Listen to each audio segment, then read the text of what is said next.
the culture of running away from interest, knowing that it's awful and trying to do your best to stay away from it. Who can tell me what is the punishment of interest in this dunya?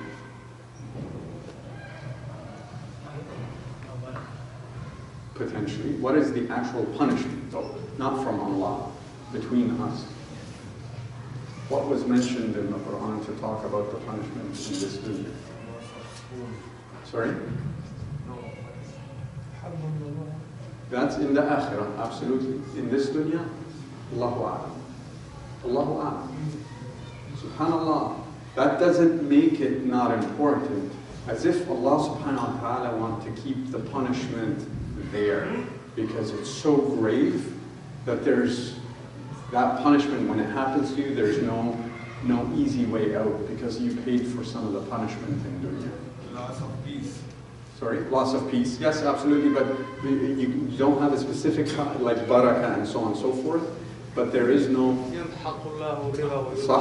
Absolutely. That's not to the little of how bad interest is, but in this dunya, we haven't had a specific punishment like cutting the hand or lashes or what have you. Again, as if Allah subhanahu wa ta'ala is waiting for those who do interest because He wants to ensure the punishment is going to be grave. So let's talk about a final note about the haram, and then we'll get into the specifics. You guys have been very, very patient. So, when it comes to gambling, when it comes to interest, when it comes to alcohol, when it comes to tobacco, all these things are haram. Some people think, you know what, I'm a good Muslim, I'm going to give up these things, although they're good and it's amazing to be drinking and the fun you have when you gamble and the money you make when you charge interest, I'm going to give that up for Allah subhanahu wa ta'ala. I'm going to sacrifice for Allah subhanahu wa ta'ala. That is actually the wrong understanding in Islam. These are not good things that you're giving up for Allah subhanahu wa ta'ala because you're Muslim. We give these things up because these things will destroy us, and that's why Allah subhanahu wa ta'ala made them haram. We need to understand that when we stay away from the haram, we're not doing anybody any favor. On the contrary, Allah is trying to make sure that you have a happy and easy life, and that's why He makes these things haram. I wanted to mention that for the record. Okay, so let's talk about the practicality. Yes, sir. Getting the interest. No. So there are two parts. One is getting interest and giving interest. So is there a difference between these two? Because we are in a society. No. Wherever you go, so you have to have to march with this system, or you cannot get away of that. No. So what is the basic difference between these two? No. Very good question. So the question, to repeat it for everybody, is you can either pay interest or receive interest, and those are two separate functions. And sorry, your name is? Muhammad is absolutely correct, that those are two different functions. Which of those two are haram? Both of them are haram. Are they at the same level? Scholars have got into that discussion and have made certain exceptions in very specific situations to one and not the other. Because when it's mentioned in the Quran, it was constantly mentioned with the person who's eating riba or consuming riba or acquiring riba. But the scholars still said for one to give, to receive, one has to be giving, and both are considered haram. Now the exceptions, I'll talk about. And sometimes there may be an exception to even receive riba. Maybe. There's an exception for everything in Islam. Who can here tell me, is eating pork halal or haram? Absolutely haram.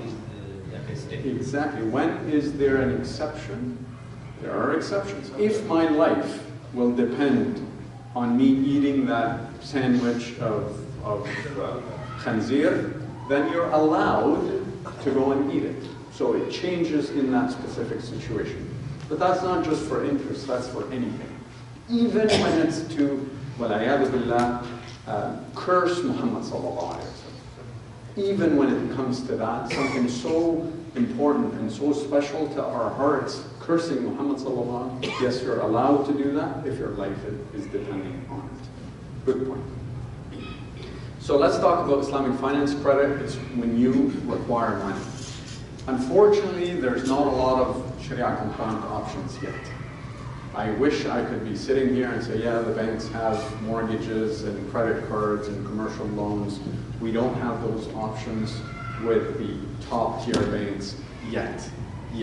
This will change. And there's a lot everybody in this room can do to make that reality happen if you want to do the hard work. But as it stands, there's not much there. I grew up in London, Ontario, then moved very earlier on in my career to Toronto. And I remember in 1999 or 1998 that there was no place to get halal meat except the butchers. Actually, when we first came to Canada in the 80s, I remember my dad would go to a slaughterhouse owned by a Jew, his name is Ralph, to get our meat. Because in London, Ontario, there was no place to get halal meat. So he would go to the Jew and buy the meat and eat it. I remember this very clearly. Now look at things now. Where can you get halal meat? Everywhere. Costco's selling halal meat. Price Chopper is selling halal meat. No Frills is selling halal meat. Hero Burger is selling halal meat. Thai Express in Toronto, that has nothing to do with Muslims, is selling halal meat. Why the change? Not that people became more religious, i.e. the vendors, it's just there's a market. There's enough people like you demanding it, and hence the market responds. I believe that the same thing will be for finance. When there's enough people asking their banks on a regular basis, monthly basis, quarterly basis, I want a halal mortgage, I want a Sharia-compliant commercial mortgage, I need a credit card that meets my values. If you keep asking, eventually, I believe you will be getting what you want. This is a plug to say, what can I do? This is a small initiative that we're doing in London, IslamicLoans.ca. I'll publicize it here for your information. What we're trying to do is acquire information from people who actually have a need for an Islamic mortgage. Not like, yeah, I'll sign a petition, we should get halal mortgages from the banks. No. If there is a mortgage that is halal and priced relatively the same and is being offered by the banks, I'm ready, and here's my income, and here's how much am I renting or am I owning a house already?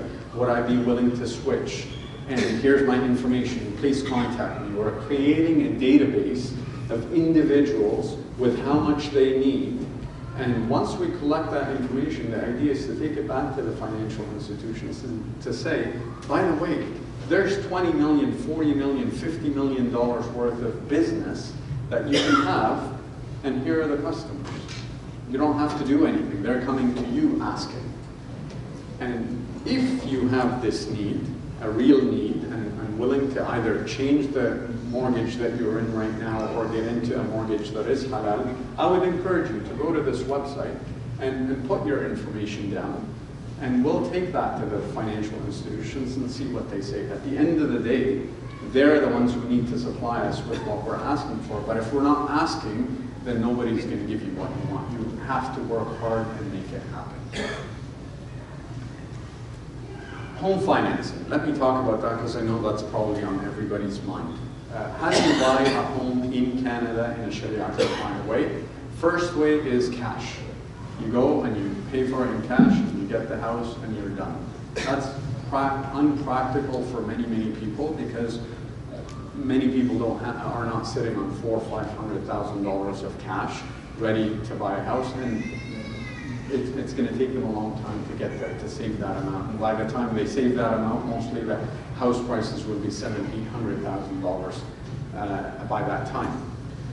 So if cash is not an option, house co-ops could be an option. What does that entail? That entails you approach a co-op where it simply is a company that will help you buy the house by getting into a partnership. Let's say the house is worth $200,000 and you have $20,000 or $40,000 down payment, but you need $160,000 to complete the amount. You put in your 40, they put in the 160, they buy the entire house, and then they assign it to you. When they assign it to you, It's yours freely to use, but you only own 20% of the house because 80% of the house was them putting it in. So what you do, you start paying rent. What do you rent? Not the entire house. You pay rent on the 80% that you do not own. And then you also pay above and beyond the rent amounts to buy more shares in their portion. So they have 80%, you have 20%, but after year one, you've bought 5%, another 10%, another 15%. So their ownership decreases and your ownership increases. And eventually, you buy all the shares from them of your house and it becomes yours. This option is available in Canada right now. And it's been here for a number of years. I think since the 70s or 80s. And this is a real way by which you can own a house in a Sharia-compliant way. Some problems with it. It ends up, the computed rate of financing ends up being very, very expensive. And there's some implementation issues of who owns the house, does the rent get recalibrated every year, what if you sell the house before you own the entire portion, what if you can't make payments, that's also a little bit of complication.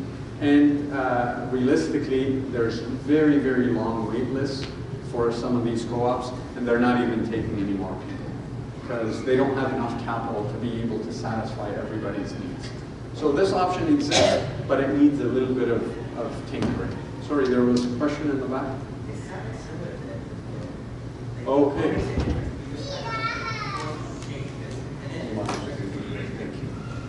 I love that question. What's your name, sir?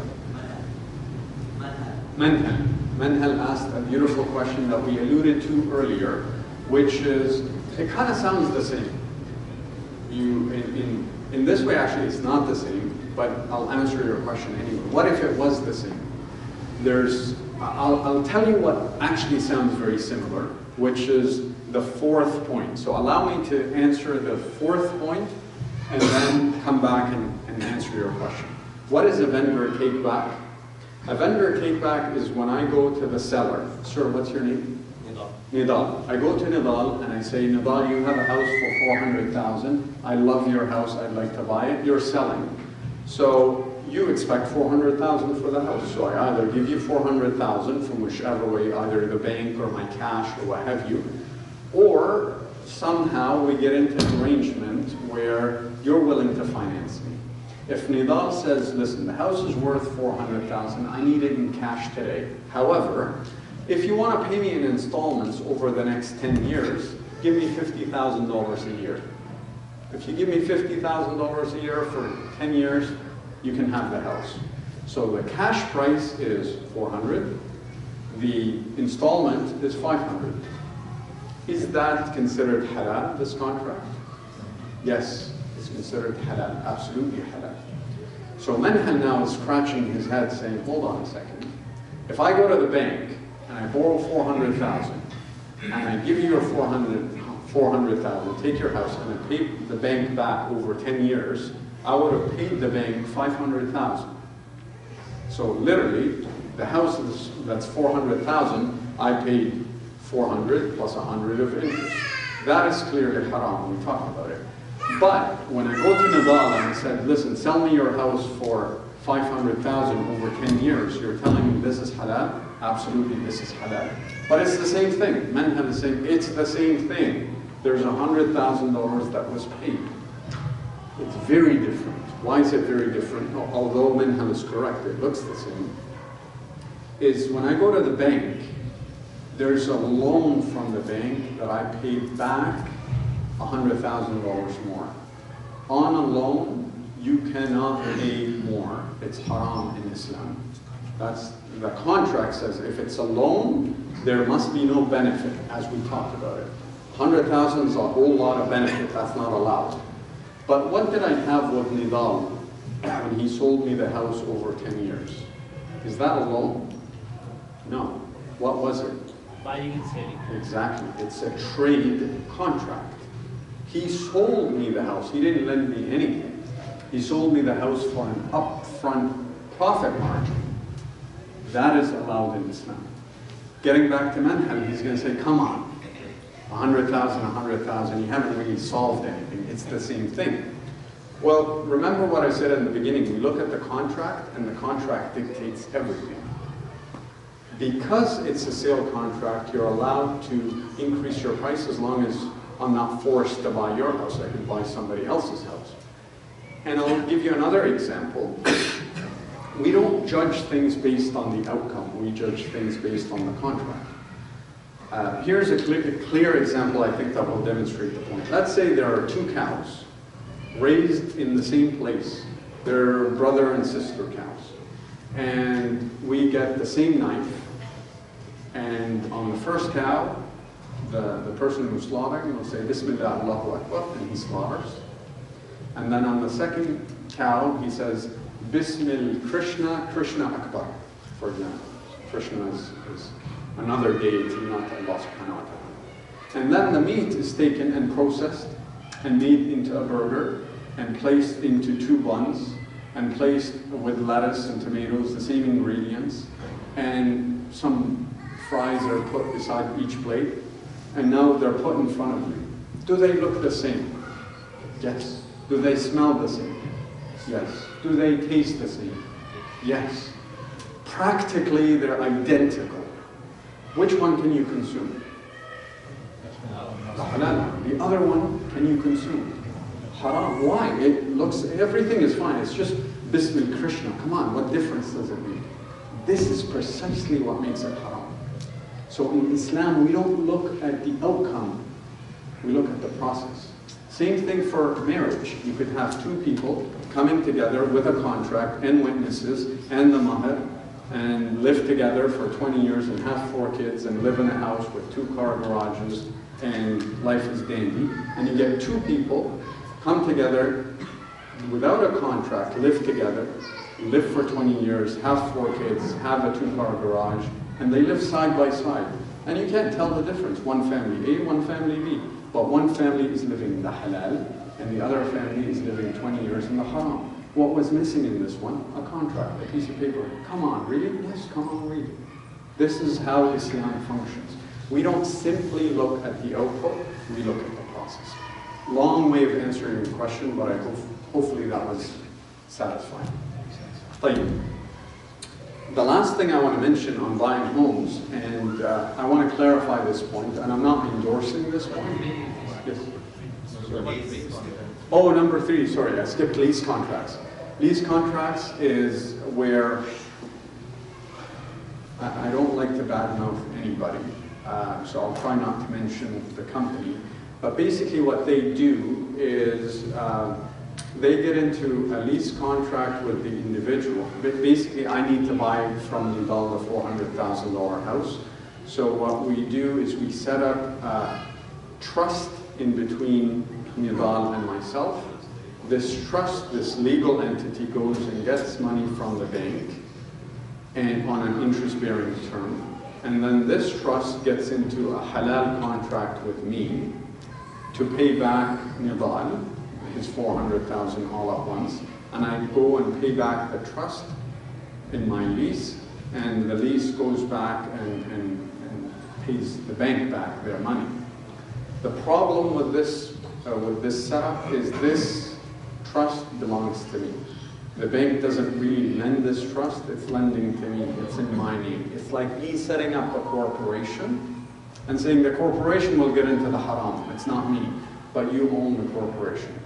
So it becomes problematic from that perspective. But basically, this is an option where some people have resulted to generating capital from the bank and then making the contract between the new entity and myself Sharia compliant. I will say one point on this. In Islam, I know I'm going to get into trouble with this, but I'm going to say it anyway. In Islam, the source of funds is less problematic. Meaning, if the bank, whose money is haram, because they sell interest all day long, is willing to structure a halal contract with me, am I allowed to get into this contract with the bank, although their money is haram? Yes, the answer is yes. Although their money is haram, it's tainted, correct, but the scholars look at the contract between you and that entity. That's what's most important. And from wara perspective, you could say, no, I don't want to deal with the bank, I'll deal with another entity where I know the source of funds is halal and the contract is halal. That's kudos, that's excellent. But that doesn't mean that if the contract is halal and the source of, and the money source is problematic, that you're not allowed to do it. What scholars use is the chain, how money changes, how things, the nature of things change. They use the hadith of Muhammad sallallahu alayhi wa sallam, where we know in our Sharia, Muhammad sallallahu alayhi wa sallam is not allowed to accept sadaqah. It's haram for him to take sadaqah. Allah made it haram for him. So one time, Aisha, or a maid, made him some sweets, some food, and gave it to him as a gift. So he went to enjoy it, and Aisha said, whoa, whoa, whoa, Ya Rasulullah, do not touch that, because it's from sadaqah. The Prophet ﷺ taught her a lesson. He goes, for her it's from sadaqah money, for me it's a gift from her to me. So its nature changed, but technically the actual sweets that were made were sadaqah for her, but when it got to him, it became halal. That's why the source is sometimes not problematic. The last thing I want to say, which is really practical, is the European Council of Fatwa and Research.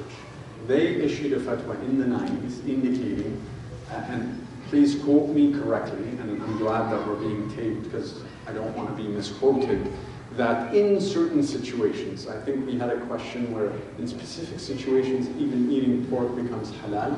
In specific situations in the West, when there is no alternative that is readily available, and there is a need, and one is required, it can only fulfill that need by going to conventional sources of finance, then within this specific construct, it is allowed for that person to go and take that conventional source of contract.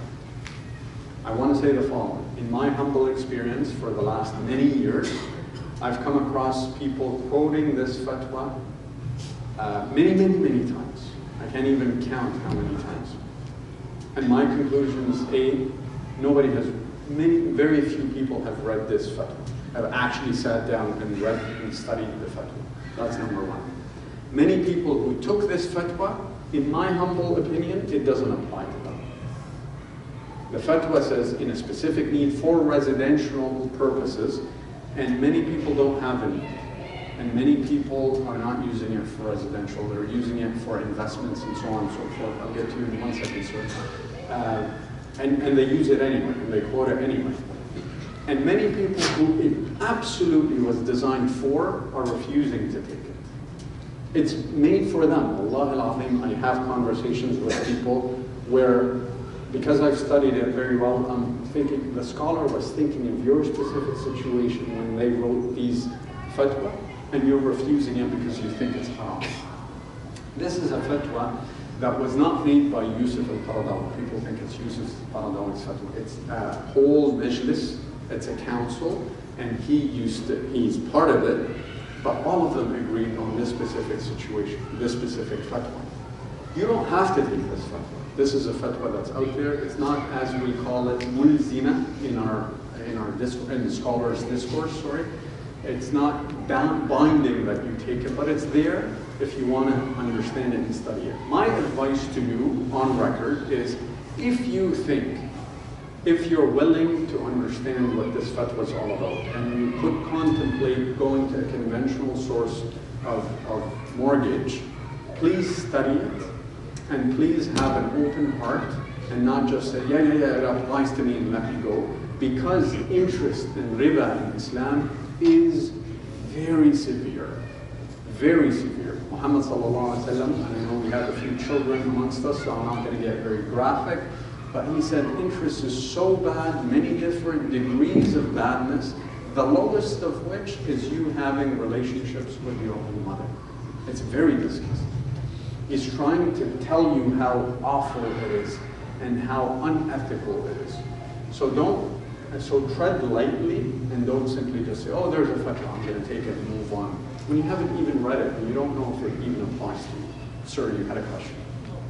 What do you mean by the conventional means?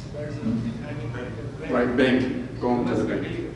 Going to the conventional sources of finance, i.e. interest-based lending, going to banks or financial institutions. That's what they state. Yes, sir. About what you all talk about today. My question is, I don't understand yet. You tell us when you buy a house 400,000, No. you pay back 500. No. Mortgage, No. you pay 500,000. No. And Islamic financial, also you pay back 500. No. All of them is interest. All No. of them interest. Yeah. I got your question. So the question is, well, you paid for, it's like Minhaj. He said you paid 500,000 loan or you paid 500,000 in a sale contract. Both of the 100,000 is declared as interest. The scholars don't see it that way. The scholars see this, the loan is interest because it's excess on a loan.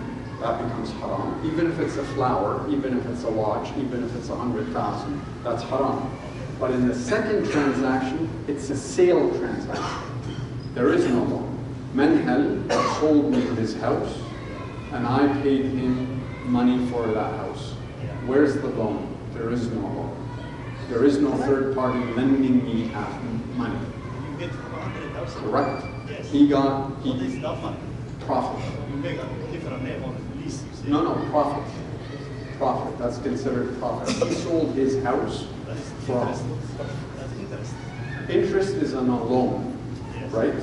So where's the loan between me and Menhel? Oh, sorry, me and Nidal. The money you get more than house is 400. No, And this guy, he must pay 500,000 later on. no, And that is 100. no. What I mean is, a lot of people, they believe that Islamic mortgage and mortgage for whatever it is, No. there's no difference. Sure. So this phone, iPhone 6, how much does it retail for? Some of the kids in the room. How much does this phone cost? $600. Crazy, man. $600.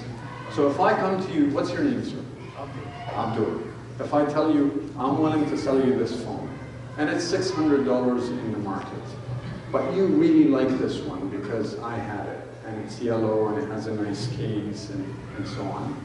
And I say, I'm willing to give it to you but for $700. But you're like, in the store it's $6. I'm like, sure, but I'm selling it for $7 because it's special to me, and it has my name engraved on it. If I agree with you, Now, is that, what's the $100 extra? if I agree with you, No. and I pay cash, No. it's okay at the same time. What if I'm willing for you to pay me in cash or over a year? I don't care.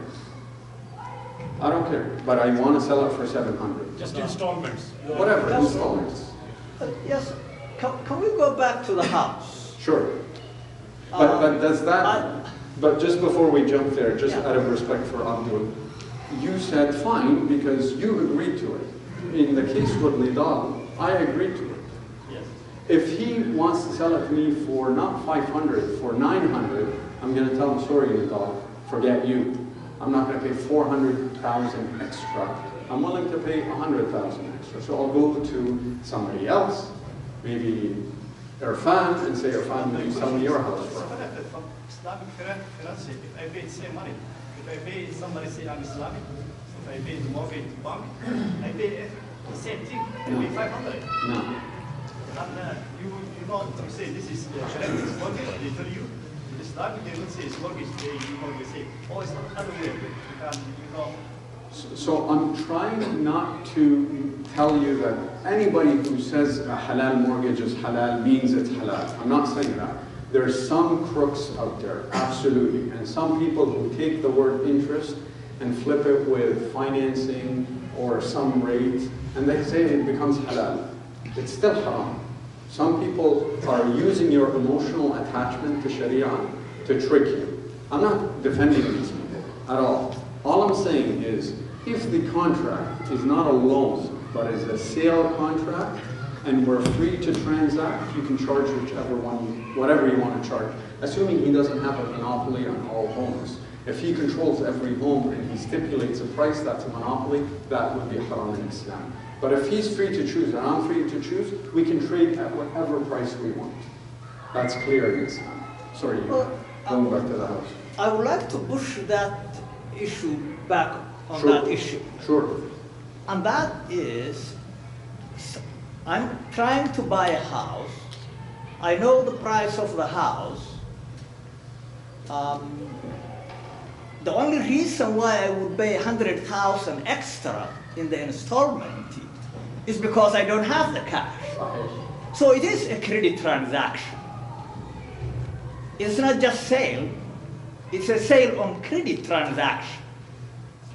So the substance of the transaction is clearly a credit transaction, and the $100,000, you just change the formalities, but the substance of the two transactions are identical, as far as I can see. Sure. I understand what you're saying, but it's not a credit transaction. Credit transaction meaning there's a supplier of credit and an acquirer of credit. I think what you're trying to say, it looks almost identical to a credit transaction, which you would be correct in saying that. I'll tell you the difference between a sale and a credit transaction. When we have a credit transaction and I'm paying you back 4% interest, for example, what happens if I choose to pay early? So it's a 10-year term, or I want to pay late. You gave me 10 years, but I want to make it 14 years. Will I be paying 100,000? I'll be paying more than 100,000. Yeah. Right? So that's credit is time dependent. If I pay early, I'm not going to pay 100,000. I may pay 70,000. Yeah. In this transaction, if I come to you and we agree on 500,000 over 10 years, next year I win the lotto. That's haram. But let's say I get an inheritance and I pay you next year and we end the installment contract. How much do I owe? 100,000. The price doesn't change. See how now it's beginning to look different? When you start changing the assumptions, the outcome is not the same. Clearly not the same. And that's why a credit transaction and a sale transaction are very different. A sale transaction, we agreed on a price, we agreed on a term, and if changes happen, the price is fixed.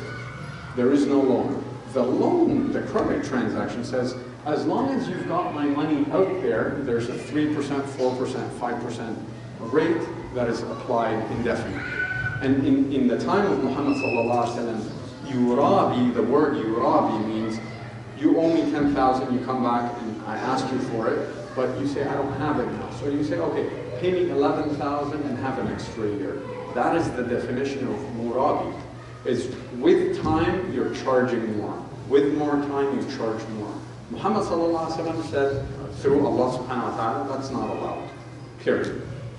I did talk to a gentleman who was in Islamic Bank of Dubai back in 95. He was in real estate department. The question I asked him was, if you are giving the commercial loans, I understand you're making, somebody's supposed to be making money, you can share both the profits and the losses. So I can understand how that can be applied to Islamic finance. No. When you are making consumer loans, somebody selling a car to drive, a house to live on, how do you do it? His explanation was, the person will look for a house, we buy the house, put a profit on it, and sell to the individual and divide that by the time that we agreed on. No. So this is the Islamic Bank of Dubai. From that, they are a supplier of credit. Sahih. So simply the transaction is being structured. It's a credit transaction being structured in order to make it look like a sale. is if they have real estate, but if they have houses and they are selling and competing with anybody else who is selling houses, if I buy their house and agree to that price, I understand how that is a sale. Mhm. But if they are in the market to finance houses, and because I don't have cash, I go to them, I need this house. They buy at 400,000, they sell it to me for 500,000. What's your opinion of that? No. Are those two different? No. So the opinion of mine is the opinion of the scholars, because I'm a student of Yeah. knowledge, and the scholars simply say to make it easy, if it's a credit transaction, it's different than a sale transaction. And I know how you're trying to equate the two. Yeah. You see that and you say, well, the bank actually lends money anyway, they just call it a trade transaction. It's very clear what is a sale transaction from a credit transaction. In any tax law, in any legal law, there's easy separation between the two. I could be a lender, all I do is lend. I could be CIBC Bank, and all I do is lend for 99% of my activity. But if I get into a sale contract with another person, that doesn't make it a credit transaction because 99% of what I do is credit. They look at that contract, and if it's a sale, it's an actual exchange of service or product for a price, and that would seem to be a sale transaction. In a sale transaction, in Islam, you're allowed to have a profit as long as there's no duress, that nobody's coming to me and forcing me to buy your house, that I can buy any house I choose. And he has the right to charge whatever he charges. I don't have the right to force a price on him. If he has freedom and I have freedom, and it's a big open market, and it's truly a sale transaction, then we're allowed to do what we want. If it seems like a credit transaction from your perspective, I respect that opinion. I respect it, and I understand it. Why would I pay 100,000 extra if I'm not borrowing? Because you need it, because you don't have $400,000. Yeah, so You I'm need borrowing, it. basically. No, not you're borrowing. You need, no, it's not borrowing. Who are you borrowing from? If you can explain to me who you're borrowing from, I'd be with From the bank.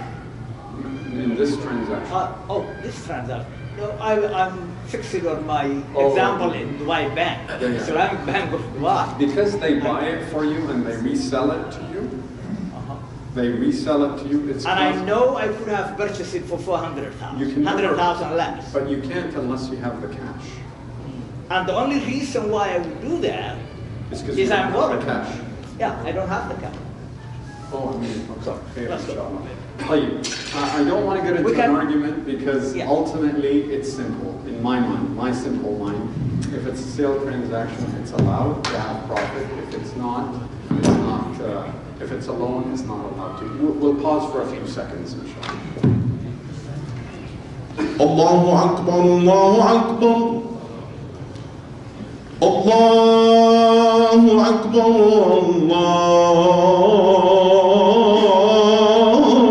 Allahu Akbar. Ashhadu an la ilaha illa Allah. Ashhadu an la ilaha illa Allah. Ashhadu anna Muhammadan Rasulullah. Ashhadu anna Muhammadan Rasulullah. Hayya ala salah.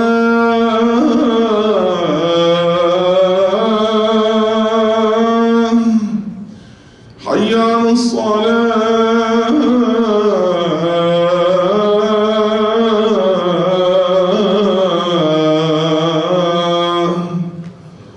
Hayya ala al-falah.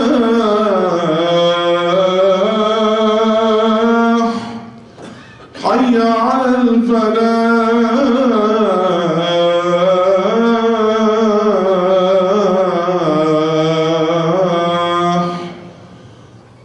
Allahu Akbar,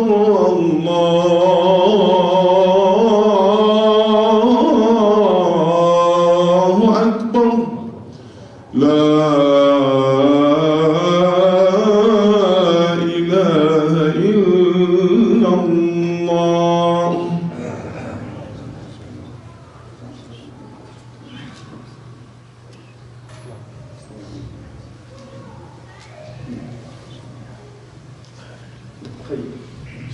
We'll try to wrap up in the next 20 minutes. Switching gears, this is actually a perfect time to talk about the investment side of the business, where investments is you have the credit, you have the funds, and you want to deploy those. So in Islam, the unique restriction is that interest, as we talked about, is forbidden. Riba itself is haram, as well as addictive products and services, alcohol, tobacco, gambling, things that are seen as unethical or not socially responsible would be haram. And we have other restrictions, things like pork. Pork is certainly something that is not addictive and may not be necessarily unethical, but pork is haram. And until this day, I know this is going to get me in trouble for saying it, but until this day, I don't know why pork is haram. Some people say it's dirty, it gives you sicknesses, and so on and so forth. I respect those opinions, but if it's dirty, chickens are raised in very awful conditions and very disgusting conditions, yet they're halal. If it causes you sicknesses, well, then everybody who eats pork would be dead by now, and we wouldn't have this problem. We don't eat pork because I came to the recognition that because Allah subhanahu wa ta'ala said don't eat pork, done, period. I don't need to justify it in my brain. I trust Allah subhanahu wa ta'ala and His beloved Muhammad sallallahu alaihi wasallam with a lot more than simply pork or not pork. It is where am I going to be for eternity? I trust them with that. When it comes to pork, I'll take that on blind faith. And likewise, when it comes to the restriction on riba, I'll take that on blind faith because I trust them with much more than that. So when it comes to Islamic investments, I'm going to make you gurus. I'm going to make you basically almost scholars when it comes to discerning whether something is halal or not from an investment perspective. You just need to run 3 tests. And don't let people like me kind of intimidate you into saying, we know and you guys don't know. Just run 3 tests from an investment perspective, and you'll know if it's Sharia compliant or not. The first test you need to do is to ask yourself, what is the source of return of that business that I may invest in? That's the first question. There's only 3 sources of return that was ever you can acquire.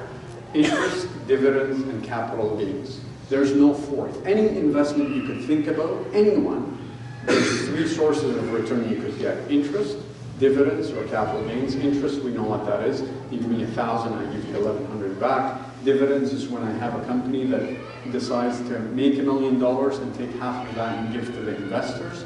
And a capital gains when I buy this house for 100,000 and I sell it for 130,000. What about that 100,000 that you would have gotten extra is what we consider capital gains.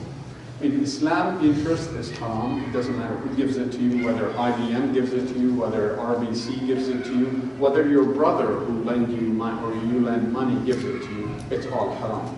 So that leaves dividends and capital gains. Are dividends and capital gains halal? What do you guys think? Yeah. Not necessarily. You have to run the second test. So interest, haram, dividends, and capital gains, you have to come to the second test and say, what is the source of earnings of that company that's giving me the dividends or capital gain? If that company is selling alcohol, then the dividend and capital gain of that company is haram. If that company is selling phones, then that dividend and capital gain is, you don't know that. No, you can't really tell just yet. Once you're done, you have to ask the third test. And the third test is, where's the capital from that company is coming from? If that company that's selling phones is predominantly getting its capital from interest-bearing sources, the scholars tell us it's haram. If it's getting its capital predominantly from equity, i.e. investors, then it would be halal. So, For that cell phone company, it has to pass level 1, level 2, and level 3. And basically, this is what we do. When we adjudicate on any investment, we run these 3 tests. If we know these 3 tests are pass, pass, pass, that investment is Sharia compliant. Now, you may not want to invest in that investment because it will lose money over time. That's a separate exercise. But it is defined as Sharia compliant at that point in time. Tell you, what are the investment options that are available to us? And when we say investment options, we're talking liquid investments.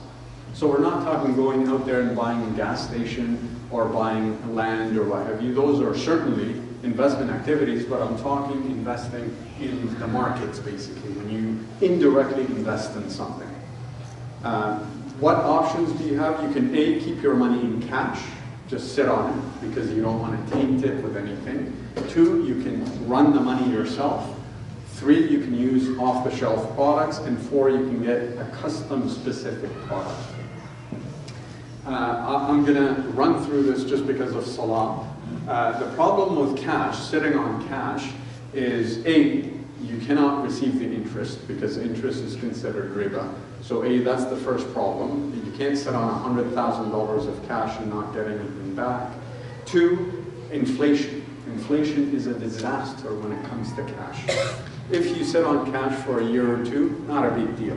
But 20 years, that money is eroding over time. At what? The rate of inflation. What's the average rate of inflation? Let's call it 2.5%. So your money is shrinking at 2.5% per year. That's why you don't sit on cash. A third disincentive that we talked about before is zakat. Allah subhanahu wa ta'ala says, if your money stays with you for a whole year without you making it productive, then you owe 2.5%. But if you take that money and invest it, then what's the zakat on invested capital? What percent? 0. 0. So some people think, oh, I will outsmart Allah subhanahu wa ta'ala as I make cash. I'm going to sit on it for 9 months or 11 months and then take it and deploy it. And I didn't pay 2.5%. You actually didn't fool anybody. Allah subhanahu wa ta'ala precisely wants you to do that. Instead of you sitting on cash and making this asset non-productive, not productive for you and not productive for anybody else because it's sitting in your mattress, he's causing you to pay 2.5%, you're forced to take it out just to save the 2.5% and deploy it and invest it.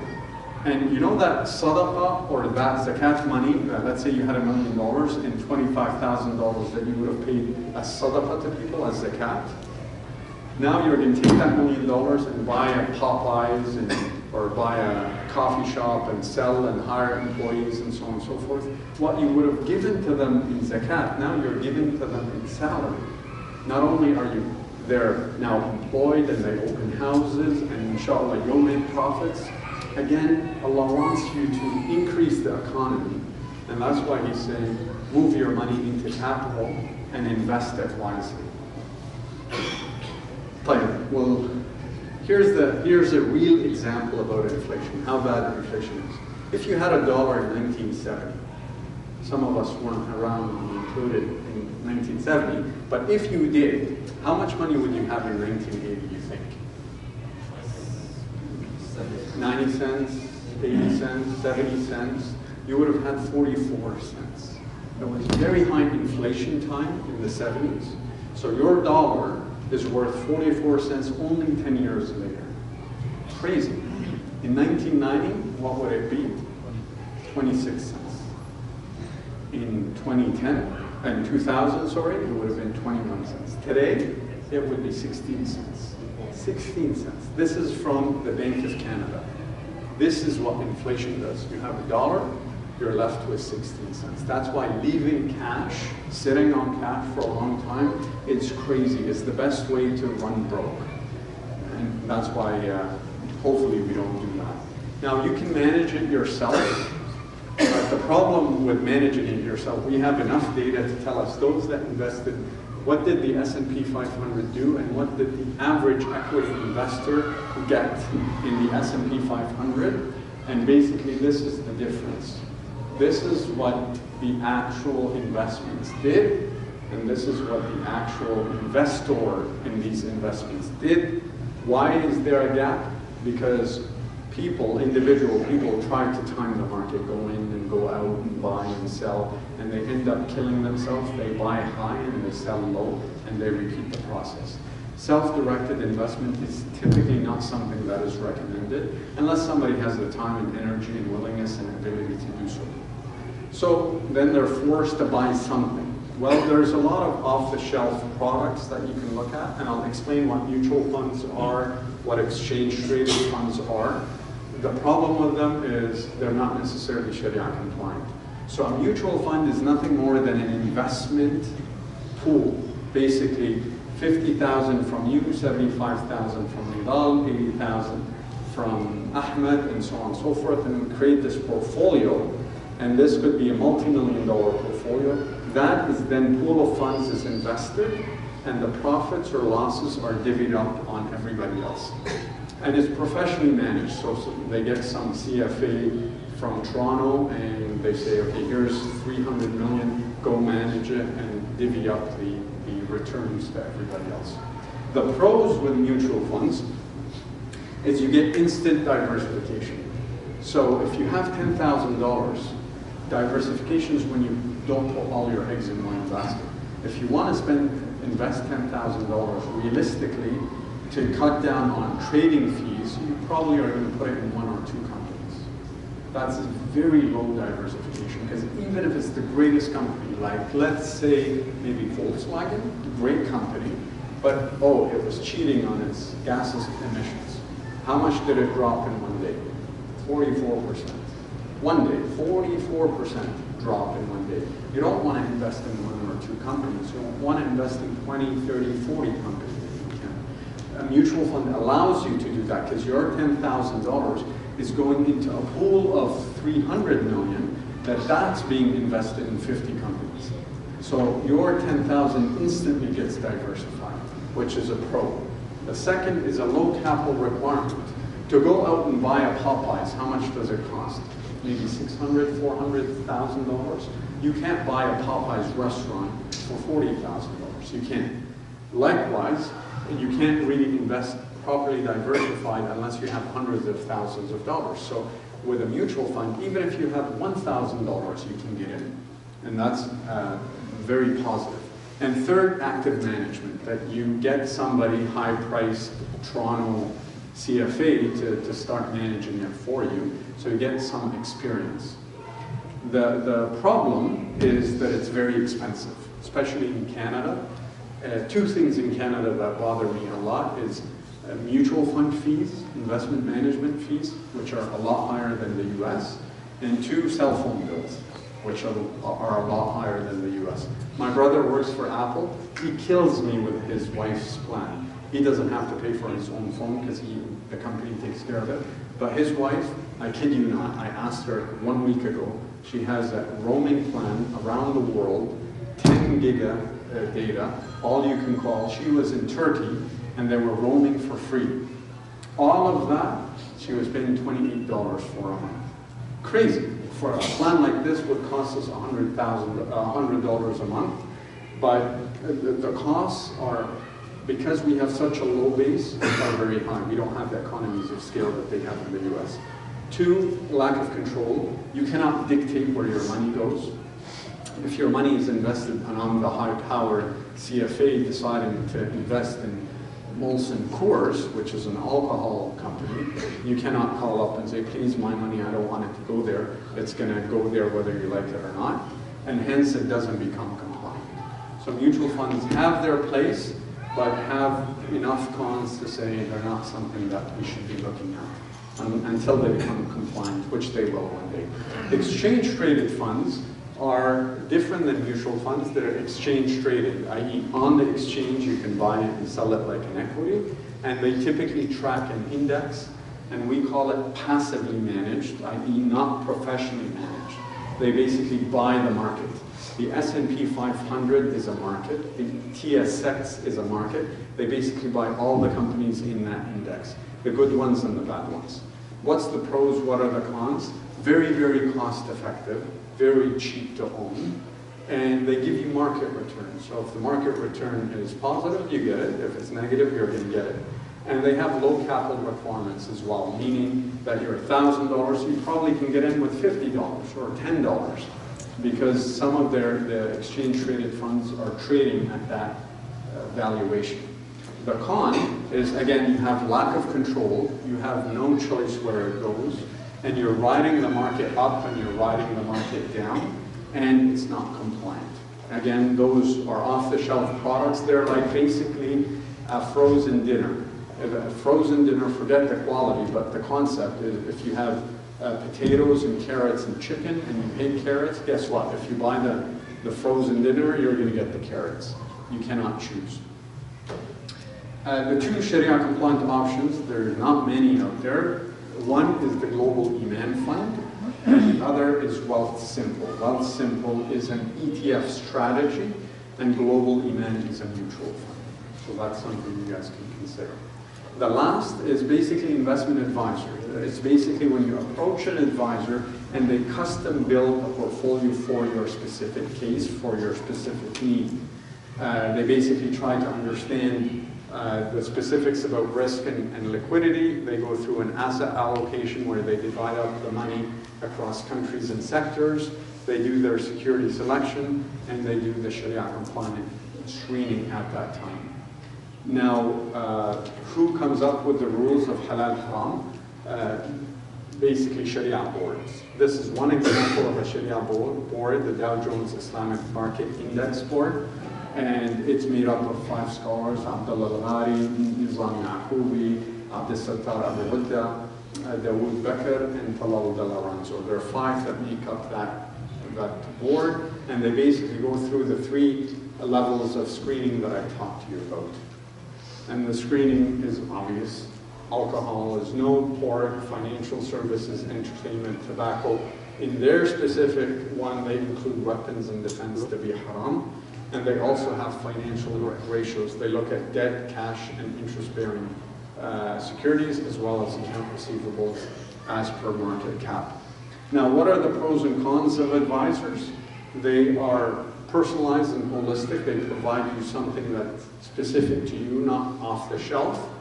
They do usually a bit more than just investments. They do things like financial planning and behavior-focused investments.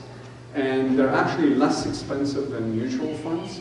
And they're able to become Sharia compliant because they adjudicate on a security by security basis. They look at IBM and they say, IBM makes sense for you, but is it Sharia compliant? Yes, put it in. Then they look at Molson Coors and they go, is it good for you? Yes, but it's not Sharia compliant. It will not go into the portfolio.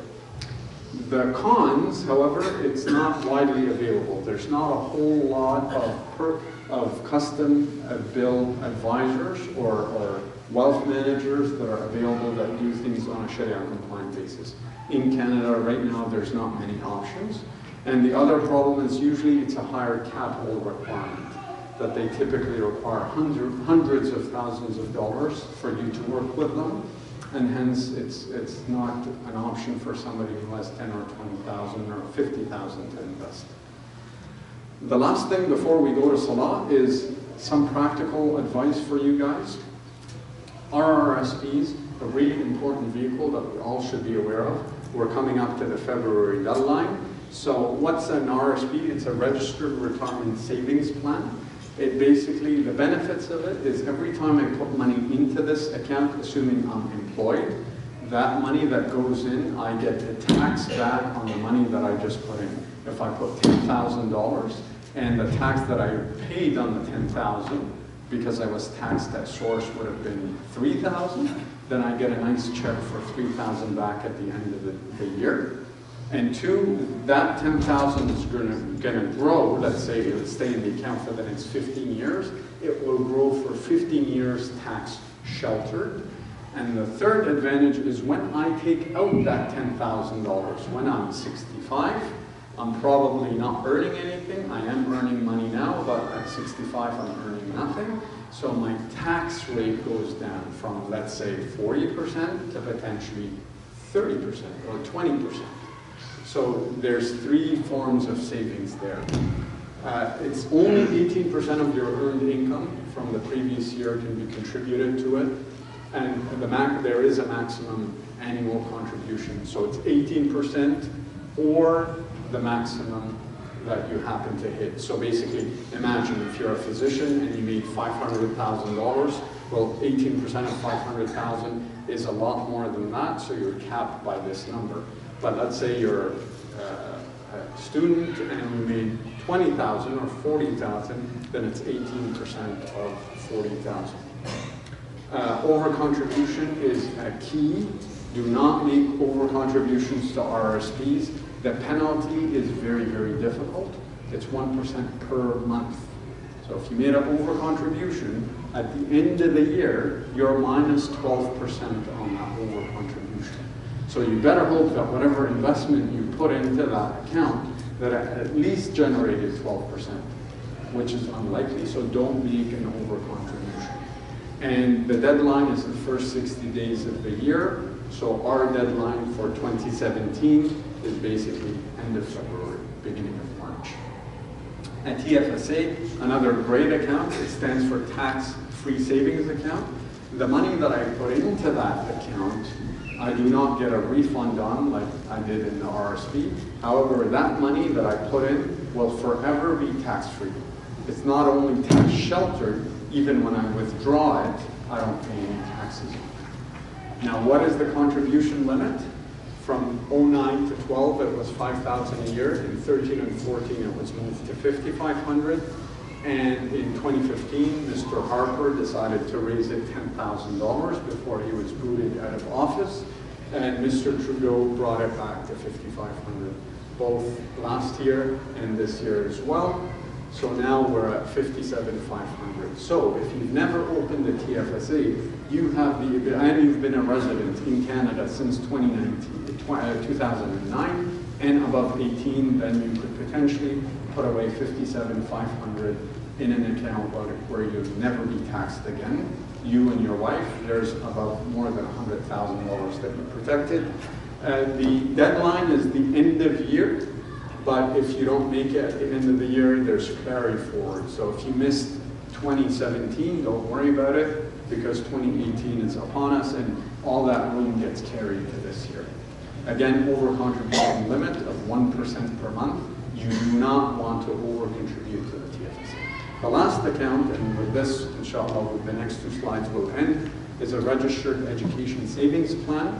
And this is where you put money away now for your kids' education. Whatever you put today is matched 20% by the government up to a limit. So let's say you put in $1,000, you're going to get $200 back from the government, completely free and earmarked for education. When your kids go to school, they pull that money out and they pay for school, and the school doesn't even have to be in Canada.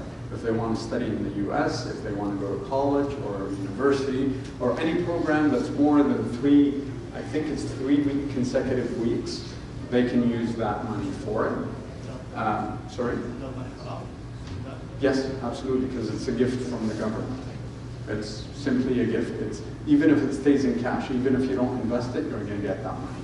They're encouraging you to save. It's what our scholars call Riba, meaning it's a gift. The contribution is typically $2,500 per year, and the lifetime maximum is $50,000.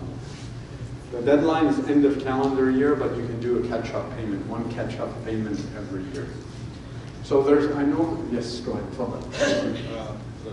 The RSP is after tax, not before tax. Correct. So both the RESP and the TFSA are after tax money, i.e. you put money in, you don't get money back, the tax you don't get back, but you do get the benefit in the RESP of 20% with zero risk, which is interesting. I know there's a lot there, but the idea that I want you to walk away with is there are really some good investment vehicles out there that you should speak with your advisors and talk about how you can benefit from them. These accounts are not halal or haram. This is like a glass of water. A glass of water is not halal or haram. It depends on what you put in it. If the glass, you put alcohol in it, it becomes haram. If you put water in it, it becomes halal. So these accounts by default is not halal or haram. You just want to make sure that whatever money you put into it is invested in the halal. And we already talked about some of the options there. But I highly encourage that you guys look at these types of accounts. The last slide, or the second to last slide, is some resources that you guys can consult. Mufti Taqi Osmani is one of the four, mashallah, one of the leading experts when it comes to Islamic finance. Munzir Qahf is what I consider my teacher, or one of my teachers. He's a Syrian scholar based out of Qatar, and finally the Islamic Finance Board of Canada. We've got 45 seconds, so I'll end by saying Islam, a summary of what we talked about. Islam dictates a specific set of values. Sharia-compliant financing facilities, unfortunately, are not abundant in Canada yet. This will change, inshallah. But Sharia-compliant investment options are available and inshallah will be growing. And the advice I would leave you with is the more you learn about this, the more you will be empowered and the better you will be prepared for staying away from that which Allah subhanahu wa ta'ala does not look favorably upon. You guys have been super patient. I've never had 2 hours without a break, and you guys didn't get a break, so jazakallah khair. Hands off to you. Anything that's khair that came out of this is from Allah subhanahu wa ta'ala. Any mistakes that were done were from me. Please forgive me, inshallah. I hope you found this helpful. And I'll be staying after the salah to answer any questions that you have. Jazakallah khair. Jazakallah khairan, Brother Khaled. May Allah subhanahu wa ta'ala bless you. And may Allah subhanahu wa ta'ala reward you and multiply you the word. You can be all the way and all the time. You are available for this community. So may Allah subhanahu wa ta'ala put barakah for all your effort. Jazakallah khairan.